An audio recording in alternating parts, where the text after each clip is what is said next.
Greetings to readers, viewers, and listeners, and welcome to this next edition of the annual Lenten tradition known as Letters for Lent from the Autistic Superblog.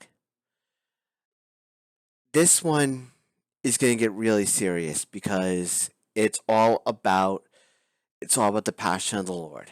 Um, as a rule, one of the things I like to do when it comes to Letters for Lent and the Advent Hope is that I don't like to use the Bible if I don't have to. In this case, though, I'm successful sometimes, but other times I'm not so much. This time I have to be really serious about this because it's all about what happens during the Passion. It's all about what happens of the Passion of the Lord, about how he dies supposedly, but also how he rises again next week on Easter Sunday. The point I want to make is that I've always been talking about hope, about light, about being merciful, being kind, and all that stuff, and all of it's true. But I also feel like I need to do it because it all focuses, all the things we've been talking about in past letters for Lent, all focus right this on this week. They all focus on they all focus on the passion of the Lord. It all focuses on the passion and the suffering, death, and resurrection of God. The reason I want to bring this up is that there are times when we get into our own feelings of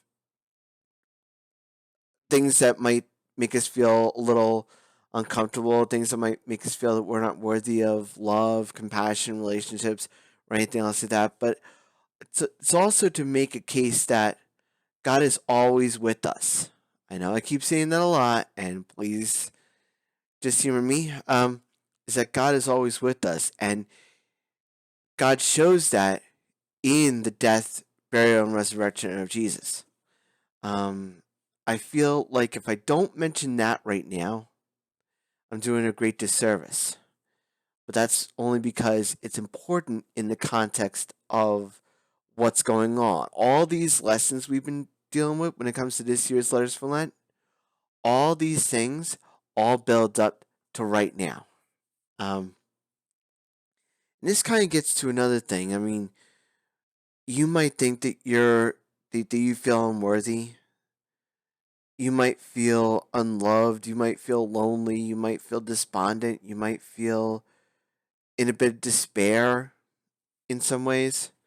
And I felt those things too myself, and I felt those things throughout my life that I feel like everything's going wrong, but one thing I've always kept in mind with me is that God is always there in our midst.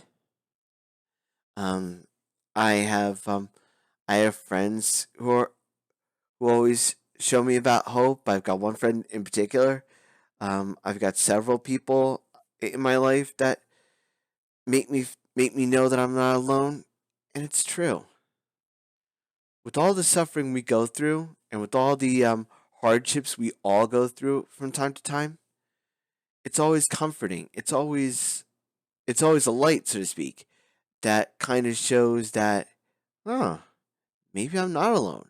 Maybe I'm not as alone as I thought I was. And you're not. You've got not only biological family, but you've also got people that look at you as family. Um, you've got friends, you got family members, you got neighbors, the community. I'm lucky to have that set myself, but I also realize that I'm not alone. That I always realize that I'm not alone in my guilt. That I'm not alone in my feeling lonely. Um, and I've got two friends that know me very well that realize that and help me realize that and really see the better parts of myself. And to that, I will always be thankful for not only those two, but also the one that shows us that hope rocks.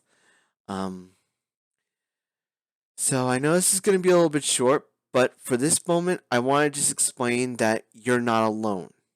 You're not alone. You're not, even though you might feel despondent, even though you may feel in despair, even though you may feel a little lonely, a little heartbroken, God can help you and that you're not alone.